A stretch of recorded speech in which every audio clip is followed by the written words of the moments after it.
And partly what those religious stories are trying to relate, to the degree that they can, is that each person has a destiny that's actually crucially important, and that in the pursuit of that destiny they start to see what is associated with the highest orders of meaning.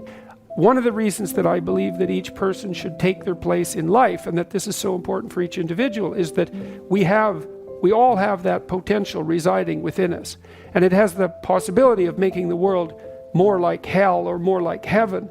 And to the degree that we can have the courage and the faith to manifest that in a positive way, then we tilt everything in a positive direction.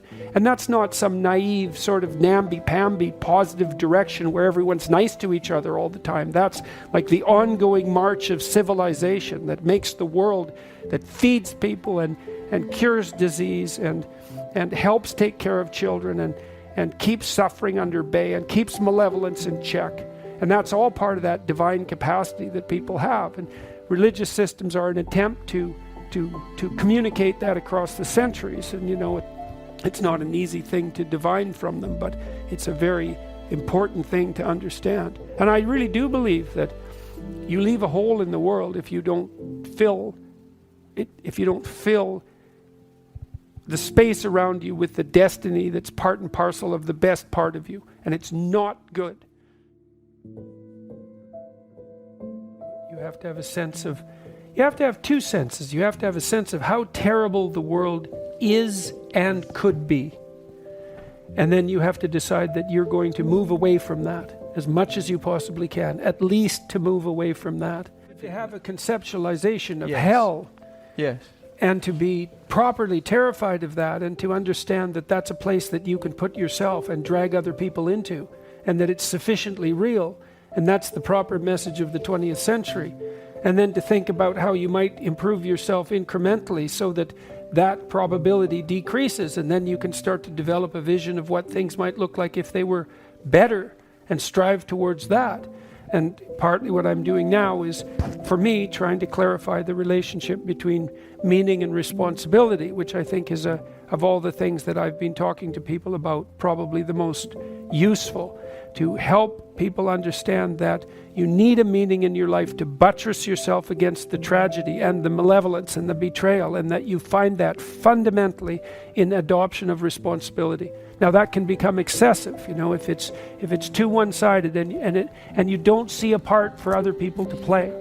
But fundamentally you need to carry a weight that's Sisyphus, and that weight should be something that you truly regard as worth carrying.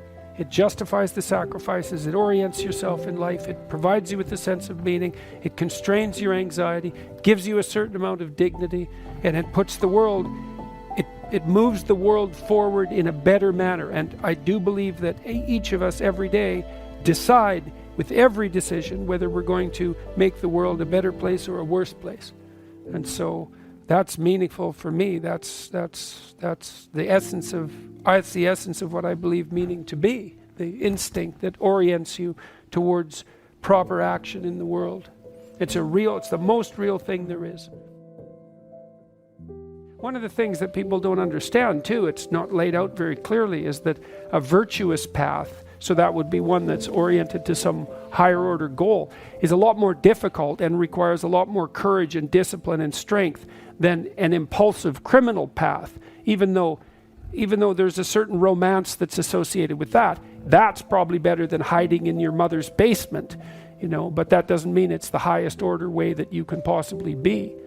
And so part of orienting yourself in the world is to heed that call to adventure, and to try to make the adventure as difficult as you can manage, and as productive in consequence as you can manage. You have written a book and done a series of lectures that have become embraced around the world. Some people don't get lucky breaks like That's that. for sure. Some people just die, and horribly. Yeah, life's rough, no doubt about it. And if good luck comes your way, then you should be grateful for it. And if happiness manages to manifest itself, you should be grateful for that too. But how do you give a personal responsibility message while taking account that for some people it's harder to take personal responsibility and the deck is stacked against them? Well, I think the deck is stacked against everyone to some degree because life is very difficult and we all die. So, but some people do have it harder than others. And all of us have it very hard at some times in our lives. It's like, well, what's the alternative? You take responsibility for that and try to struggle uphill, because the alternative makes everything worse.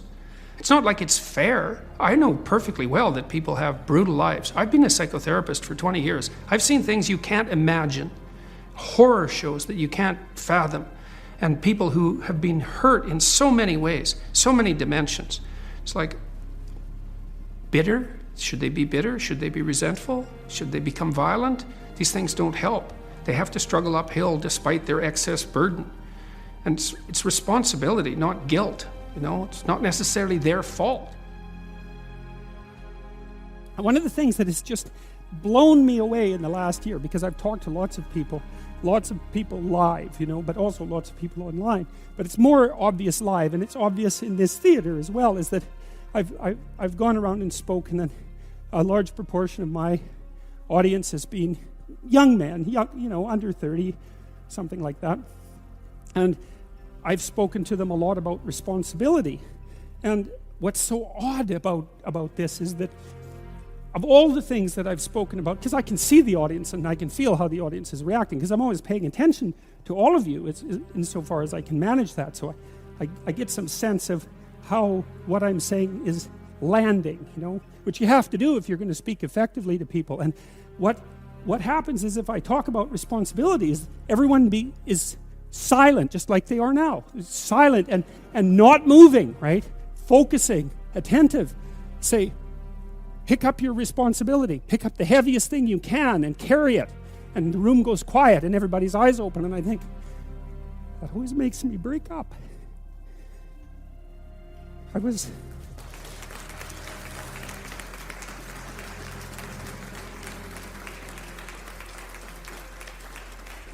don't know why. I was speaking to an English journalist today. He was going to write an article in Spectator magazine, and I was talking about this. And at the same point in the discussion, I had the same emotional reaction. I don't really understand it.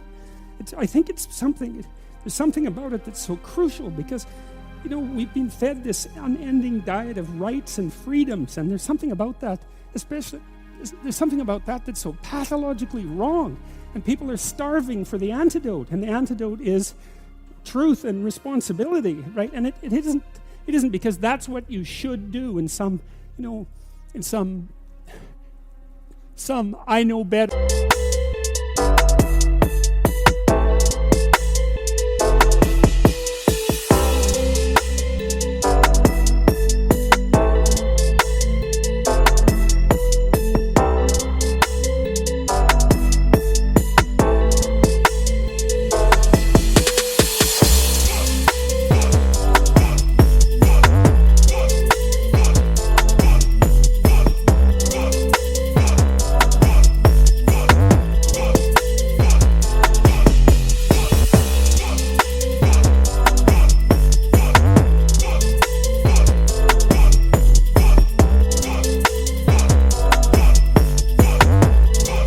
Someone knows better for you what you should do sense. That's the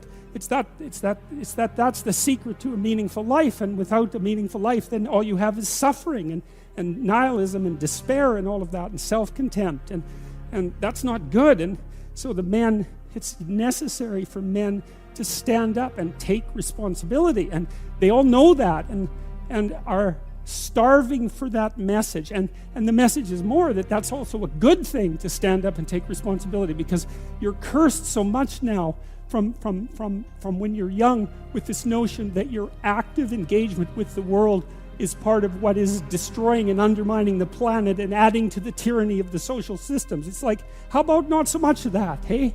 Because it's too soul deadening. It's anti-human right to the core. And my sense instead is that, if you were able to reveal the best of yourself to you in the world, that you would be an overwhelming force for good, and that whatever errors might be made along the way would wash out in the works. And that's the other thing that you see in the Abrahamic stories, because Abraham is not a perfect person by any stretch of the imagination. He's a real person, and he makes mistakes, but it doesn't matter. The overarching narrative is, maintain your covenant with God, and despite your inadequacies, then not only will you prevail, but your descendants will prevail. It's like, great, that's really good news, So it's been really something to see that in the stories.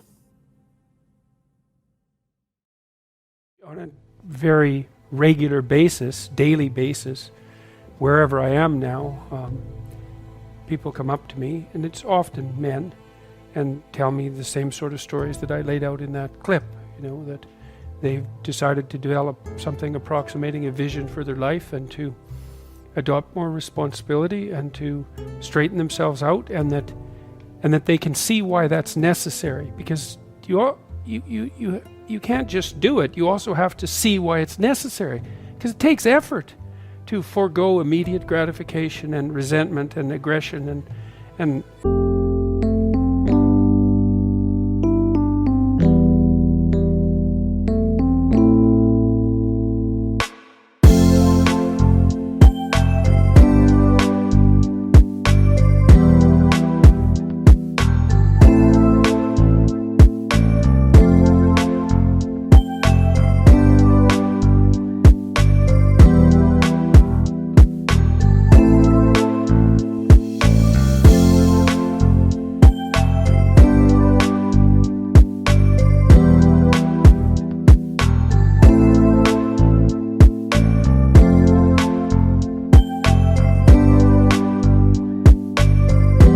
short-term status seeking, let's say, to put something away for the future. You have to understand that you have a moral obligation to do that. That's paramount, and partly what I'm trying to do is to provide people with an explanation that carries them through the difficulties, because I do believe that every person who doesn't bring forth their potential into the world leaves a gap that's filled by something that's not good, and not good for anyone, not good for them, not good for their families, not good for the culture, and it's a real problem.